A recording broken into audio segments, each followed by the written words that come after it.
connect will retract. The engines will start to throttle up, and then we'll see liftoff about 1.5 seconds after T0. So we're under a minute away. Don't be shocked if we hold at 40 seconds before, but it sounds like the winds are cooperating today. And we'll be able to move right past that, not tracking any other technical issues that could hold us. Proceeding past our QD vent gate.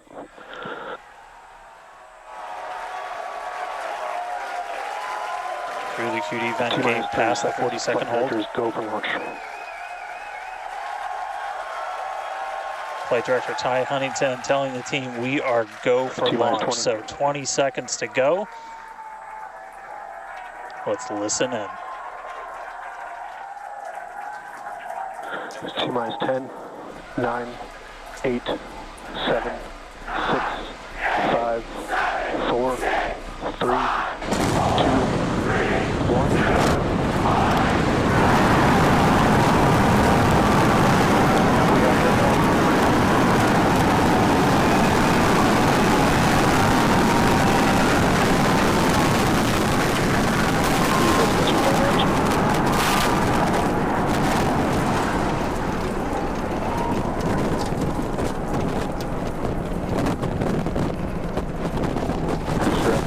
Nominal.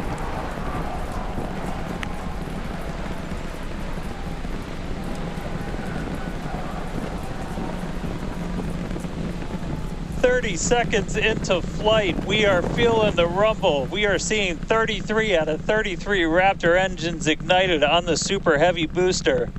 Booster and ship, avionics, power, and telemetry nominal. Acquisition of signal, Corpus Christi.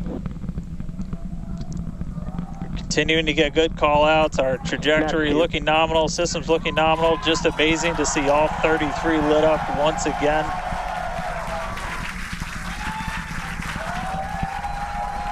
At this point, we've already passed through max Q, that maximum dynamic pressure, and passing supersonic, so we're now moving faster than the speed of sound. Getting those onboard views from the ship cameras.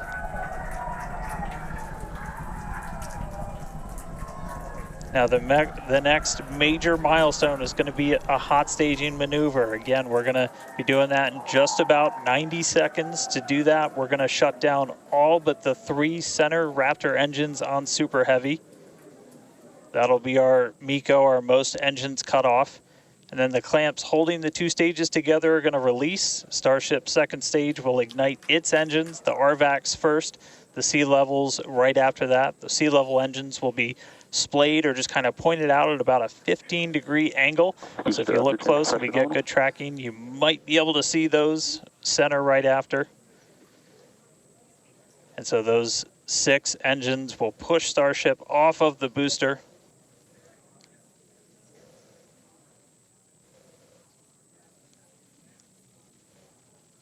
All right, counting down now. We're going to be coming up right at around the 3-minute mark on that hot staging maneuver. Again, we'll see the booster engines start to shut down. You'll see all but 3 lights go out in the middle. And then we'll see the engines ignite on ship, pushing it away. And that will start carrying the ship into space. Booster will start to do its flip and then move into the boost back burn, setting it up for eventual splashdown in the Gulf of Mexico. Stage separation.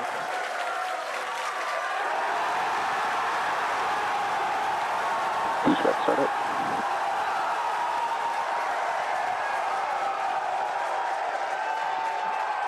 Hot staging confirmed. Boosters now making its way back, seeing 6 engines ignited on ship. Kate, we got a Starship on its way to space and a booster on the way back to the Gulf. Oh man, I need a moment to pick my jaw up from the floor because these views are just stunning. These are live views from Starship. First stage is currently performing the ship avionics, power and telemetry nominal. Good there, news informing us that the second stage or the ship, everything looking good, nominal there. First stage is currently performing the boost back burn, expecting that to last about 1 minute. That boost back burn, pressure is nominal. That boost back burn propels the booster back towards the coast, taking it to a landing in the waters of the Gulf of Mexico. We're only using the Super Heavy boosters, 13 center engines from here on out. As whenever they relight, you'll be able to see that in the left bottom corner. Those are the ones that can gimbal. In other words, they move and change direction in order to change the thrust to steer the first stage back to Earth.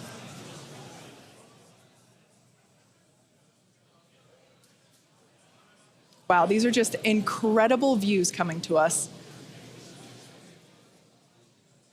Everything is looking good for both the first stage on the left-hand side of your screen or the super heavy booster, as well as on the right-hand side of your screen, that is Starship, or we also refer to that as the ship.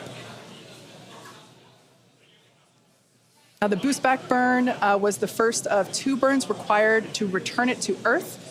The next one will be the Landign Burn, where all 13 center engines will initially ignite and then transition into a 3-engine burn to help slow it down. Now, just as a reminder of the Stage 1 test objectives, we're looking for controlled ascent, which we have so far.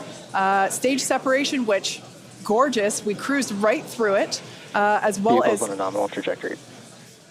Good news there, telling us that the path that Starship is on is good. Now, Starship's second stage is still firing its engines, and as you heard, following planned flight path, the ship objectives, we're looking for hot staging, again, cruised right through that. We're looking to demonstrate controlled ascent, as well as orbital insertion. Now, the bottom right-hand corner of the screen shows the ship engine graphics, so be sure to keep an eye on those. Yeah, Kate, this is just a phenomenal test so far. Super Heavy is performing beautifully today. It's on its return leg of the journey. Ship continuing to burn its 6 engines, those larger circles, the Raptor vacuum engines, the inner circles, the Raptor sea level engines. We're about 30 seconds away, just under 30 seconds away from the start of the boost back burn. The landing burn on the booster. You can see the grid fins rotating. Those hypersonic grid fins are guiding us through the atmosphere back towards our splashdown site. Again, we're going for a for a splashdown, a soft splashdown. So for landing burn, we're going to expect to see the 13 center engines light, rapidly bring down the booster's velocity, and then just the 3 in the center for splashdown. Let's see if that'll work.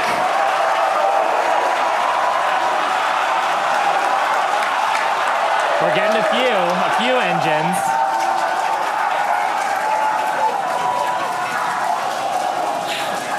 And acquisition of signal. Let's see if we can get some other video of that. Now, this is a test objective today. It is still something that we're attempting to learn. And to make it that far, to demonstrate the controlled re-entry up to that point is pretty darn good. Ship continuing to look nominal with its ascent burn. This burn lasting about 6 minutes total. And we're expecting that this burn will end just after T+8 minutes, about a minute from now. So far, though, I mean, congrats to the team. Making it this far is farther than we've gone. Absolutely. On Flight 2. Just wonderful views and great engine performance from the vehicles.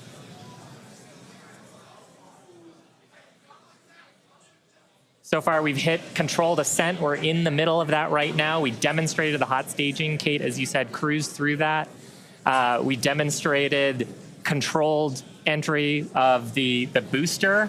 Just stopped a little short of the engine relight, but hey, that's something we can learn for the next one. Yeah. Now, that view that we just had moments ago was a live shot of Star Command. There you see it again. This is our Mission Control Center at Starbase, where vehicle operators are standing by. Now, the next milestone coming up is in less than a minute. At that point, ship will, or I'm sorry, actually it already has. Starship engine cut off. There we go.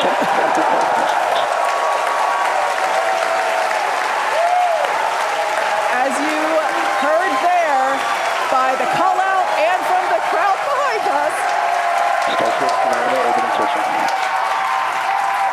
Starship's 6 Raptor engines have successfully shut down.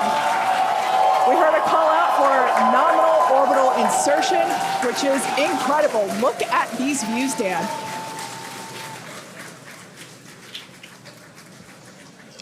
I'm just completely blown away right now. What a day. Congratulations to the entire SpaceX team. I mean, this flight pretty much just started, but we're farther than we've ever been before. We've got a Starship not just in space, but on its coast phase into space. Just to recap where we've come, and it's only been 9.5 minutes. How has it only been 9.5 minutes? We lifted off right on time at 8:25 a.m. We didn't have to hold at our gate at all. We had 33 out of 33 Raptor engines open up and light and get us through a nominal ascent. Another successful hot stage. All 6 engines on the ship propelling us into orbit. We did see what looked like a nominal boost back burn. And then we did make it all the way to the landing burn this time. Didn't light all the engines that we expected, and we did lose the booster. We'll have to go through the data to figure out exactly what happened, obviously. So be on the lookout for information about that. But wow, a ship in space. We've got a bunch of, as we said, ambitious objectives ahead of us.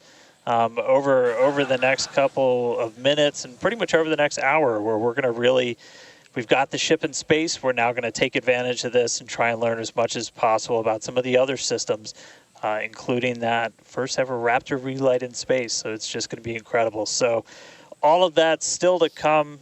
The mission just started, but wow, what a liftoff! What a hot stage! What an amazing sight to see Starship there in outer space. I can't believe we're seeing it in space. This is awesome. Wonderful. Now, we are going to be coasting for the next about 30 minutes or so. We'll be back around the T plus 40 minute mark. And that'll be Starship continuing to coast, hit those ambitious test objectives, and then continue on to re-entry. We're not totally sure what video that we'll get, since that normally comes to us as we overfly ground stations, and we don't have a ton of those along our trajectory. But as we have video, we'll be sure to bring that to you. Starlink may be able to bring us additional communication paths today that will allow us to talk to Starship through re-entry with no communications blackout period. It's a possibility, but either way, we will be live for all of today's milestones. And of course, when we do have views, signal, Puerto Rico. especially like the ones that we have now, which I just cannot get over. When we have views, we will be sure to bring those to you live. But no views or no views, we'll see you back here at T plus 40 minutes. Pez door is opening. And there we just heard call it that Pez door is opening, so that's great. First test. One of our test objectives today is to open and close that Pez door. That's where we will deploy Starlink satellites from in the future. So great news there that that test that test objective is already underway. So come back here, stick around till T plus 40 minutes for coverage of Starship's deorbit burn demonstration, followed by its reentry and what is sure to be an exciting splashdown.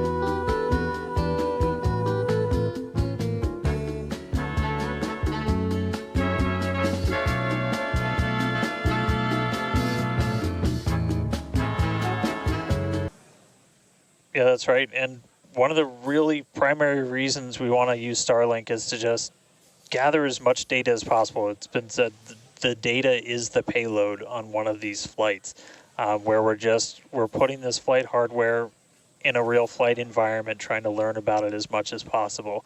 Re-entry is going to be a really critical phase of flight. We really want to know how the ship's going to perform, especially that heat shield as we're going through the hypersonic reentry. So if something were to go wrong during this reentry, we want as many paths as possible to collect that information, that data, just to, again, just continually feed back into the Starship program to make each flight more reliable, more successful. Acquisition signal, Mauritius.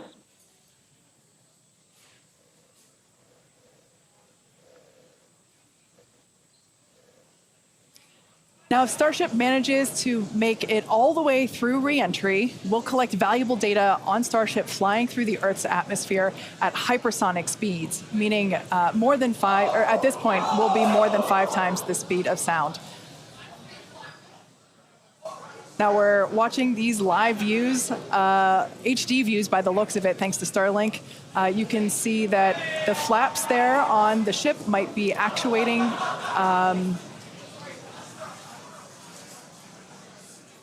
Certainly some incredible visions of planet Earth behind Starship.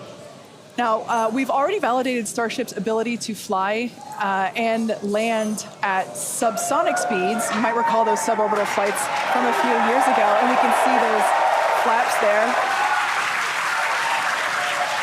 So getting data on aspects like heating and control while traveling way faster than we did before is going to be critical to eventually bringing Starships back from space for rapid reuse. So I mentioned those flaps. That's one of the things that enables Starship to help control itself and survive the heat of reentry, which, like we said before, we're expecting that reentry to occur around T plus 49 minutes. So we're getting pretty close here. And what you're seeing here, it looks like the vehicle is sort of moving back and forth. Part of what you're also seeing is one of the cameras, this onboard view that we have, is on the end of a flap. Starship has front flaps and rear flaps in the vehicle. So we've got 4 of those.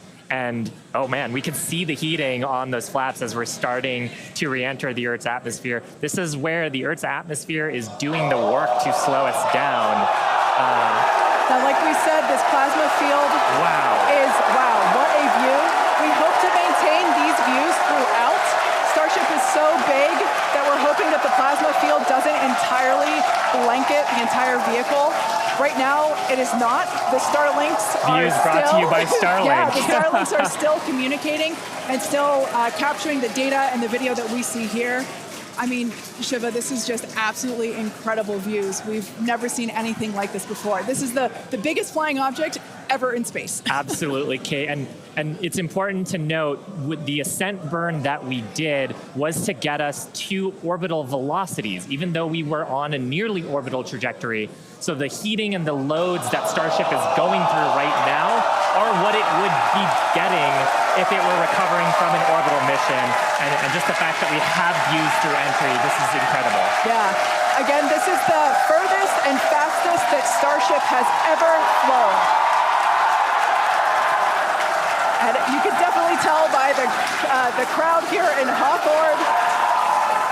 The heat shield tiles doing their work. We talked about it earlier. Up to 2,600 degrees Fahrenheit that those heat shield tiles are dissipating as we are re-entering. Yeah, now this was one of the critical, or rather the key mission objectives that we were hoping to hit today. We have never, like I said before, this is the fastest and furthest that Starship has ever flown. So this is the first time that we're getting to collect this re-entry data and understand how these 18,000 hexagonal heat shield tiles are working together to protect the belly of Starship as it re-enters the Earth's atmosphere. Once again, the atmosphere is doing us a big favor here by... 80 kilometers altitude. The atmosphere is actually doing us a huge favor here by acting as a braking system for Starship as it re-enters the atmosphere.